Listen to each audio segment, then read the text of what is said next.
Hi, geeks. Michael here. Here's another free preview to our Wizard the Podcast Guide to Comics, episode 113, where Adam dives into issue 113 of Wizard Magazine.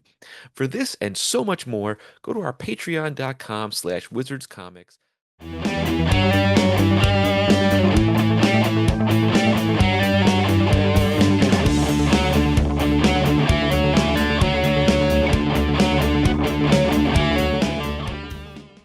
Greetings, geeks, and welcome to episode 113 of Wizards, the podcast guide to comics, the podcast where we re-examine comic book history through the pages of Wizard Magazine.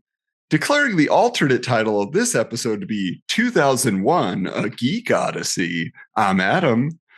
And returning to the podcast is a man who reminds me of Oliver Queen, the Green Arrow, because he's always a straight shooter. We're glad to have him back. It's the indie hype man himself, Dalibor. How you doing? I am well, sir. I am well. Thank you for having me back on. Always a blast to have a chat with you. Yes, I feel like there's always so much left unsaid at the end of every episode we record.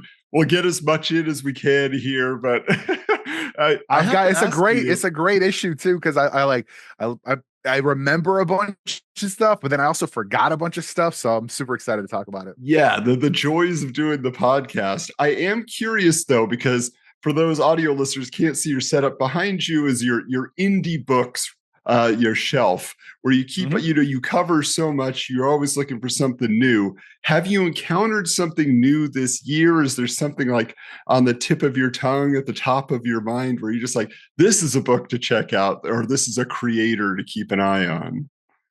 I gotta hit you with Marcus Nasso, man. That dude is working his butt off. I actually first heard of him through this thing right here. This campaign, Don't Push the Red Button. This is an anthology. He did a story in here. A bunch of other people did stories in that.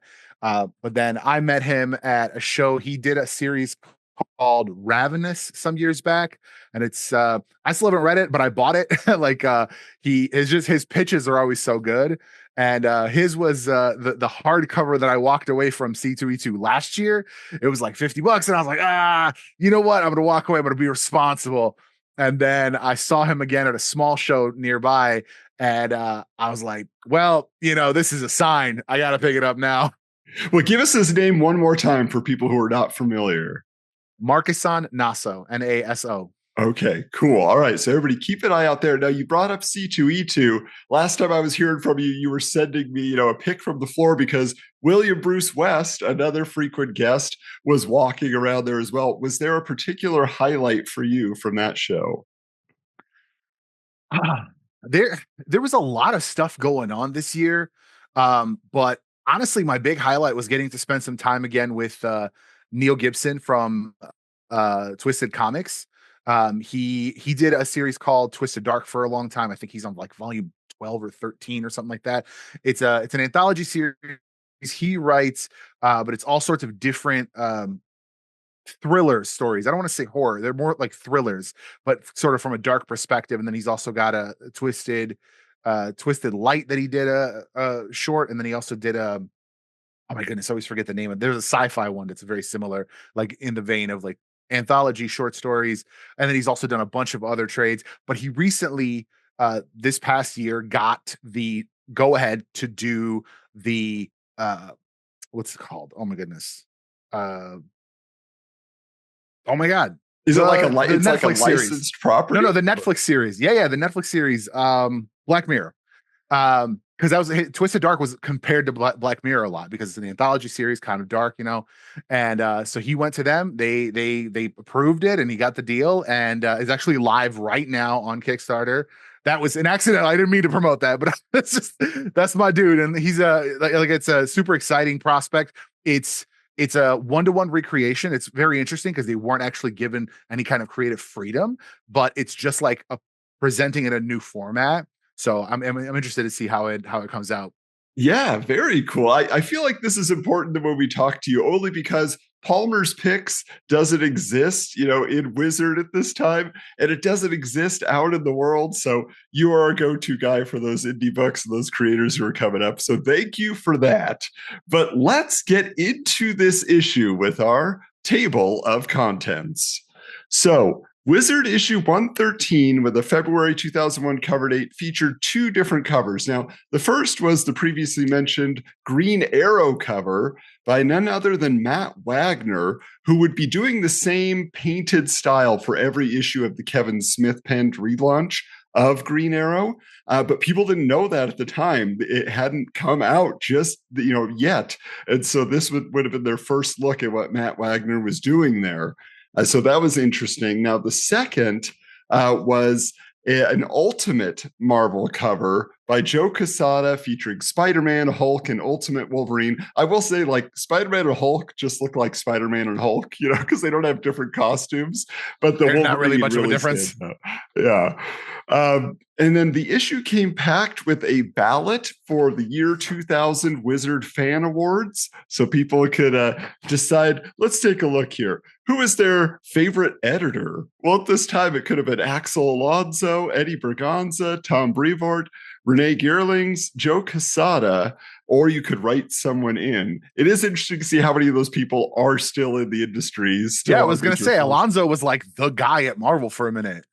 Yeah. So, obviously it goes into so many other topics there. The other thing that was featured, though, I don't know that they've done this before. Maybe they haven't. I've just forgotten after 113 issues. But the poster that was included in the polybag is a Witchblade poster, although she's in a cat suit, like a black, shiny, leather-looking thing. Atypical for Witchblade. Exactly. So you wouldn't know looking at that poster of the Switchblade, except for in the issue, there is a mail away offer for a Witchblade half issue, the exact same cover art. So I just thought that was kind of fascinating. They were just like, we have it. It's original. Let's use it as a poster. I don't know that they have done. I don't know that might be the only occurrence of the same image being the poster. Yeah, which a lot of people asked for actually in this issue in particular.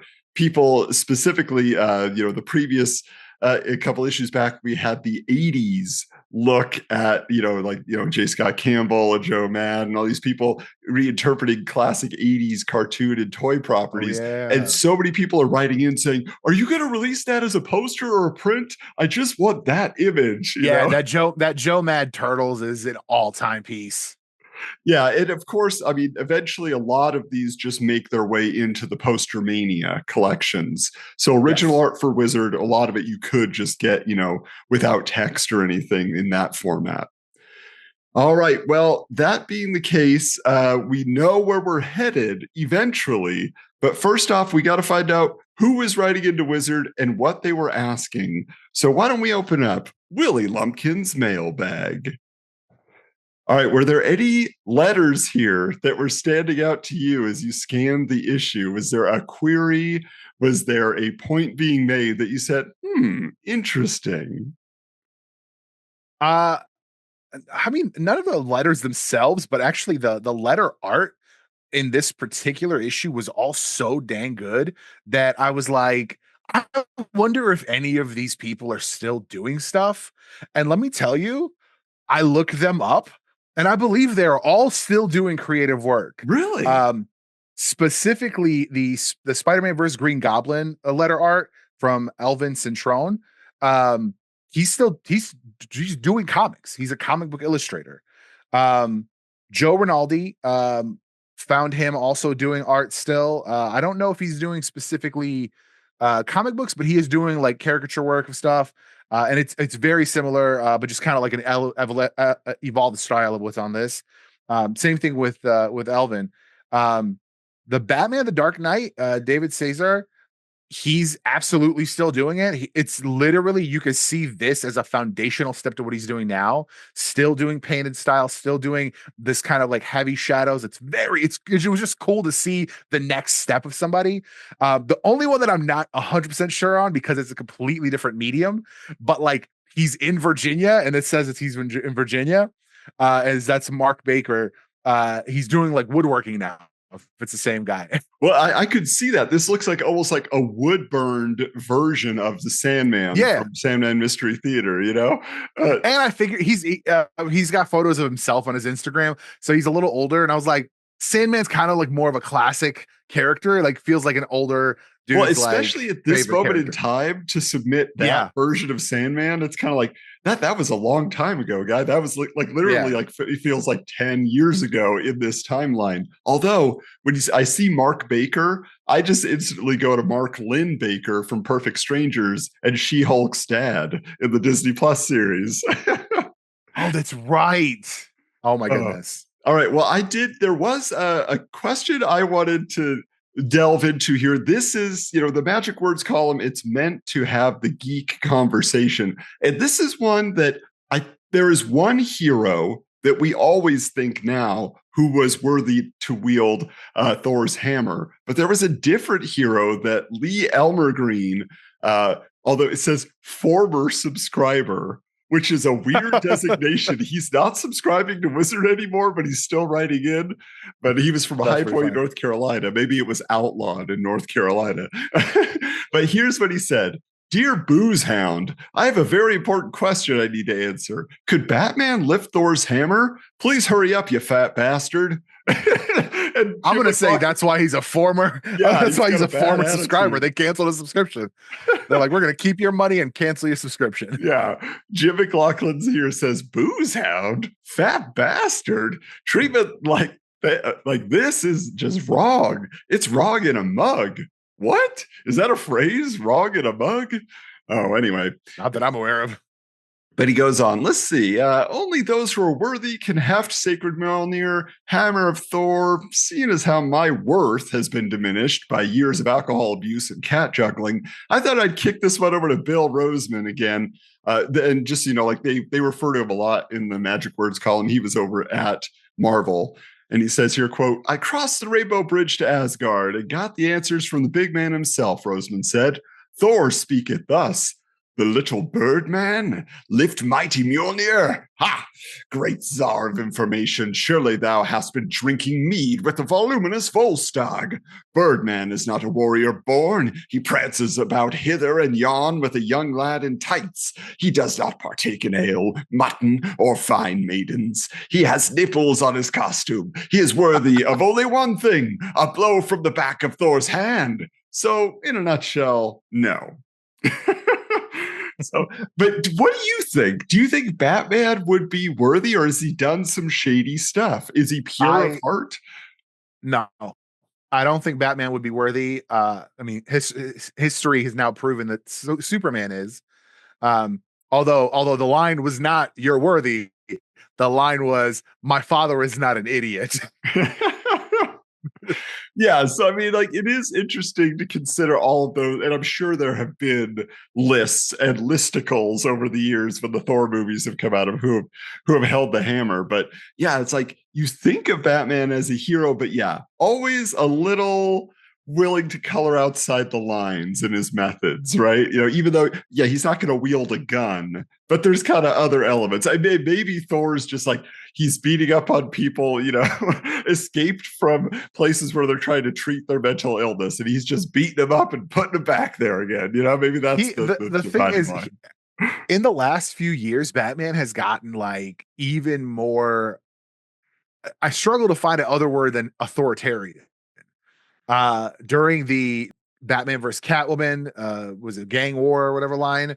There was a whole thing where it was like Catwoman essentially like recruited all the burglars to sort of just do it her way, right? No one gets injured. You get the stuff, you get out, you only hit the billionaires. And Bruce Wayne's like, but they're committing crimes. And it's like, right, but they could be committing crimes against people who don't have anything. Like his resources don't go streamline towards this. Yeah, like he's not using his billions for rehabilitation, right? Right. Like, we can't. It's black or white over here. Bad guys. Now there is one more question I just wanted to check out here. I thought it was worth looking forward into Wizard history, but Mark Hernandez, he is asking, Dear Wizard, I was just wondering, has Alex Ross ever painted anime or manga characters? If not, do you think you could get him to try it sometime? I think the results would be sweet. And so Jim McLaughlin responds here, Alex Ross has yet to dive into the big eye pool, but he'd like to get wet there sometime. Quote, I have a great affinity for the Gotchamen characters from Battle of the Planets that are known as G-Force in America, Ross says. I'd love to do them as a lithograph, but I have no idea where I'd go to do one. And if you pay attention to Wizard, it is not long before he is doing covers. Gotcha Man has a comic, or I should say, Battle of the Planets gets a comic from Top Cow, I believe, and he's doing all the covers for Yeah. that. And it's just like he 100% gets to do his lithographs and everything that he's dreaming of. So if you put it out into the world, and Alex Ross is interested, it will happen. Thanks for checking out this free preview. You want to see this and more and the uncut version of all of our episodes? Go to our Wizards Patreon, which is patreon.com/wizardscomics. As well as you can follow us on Apple Podcasts, Spotify, Instagram, TikTok, Twitter, or X, or whatever they call it now. Like and subscribe. Stay tuned for more. See you next time.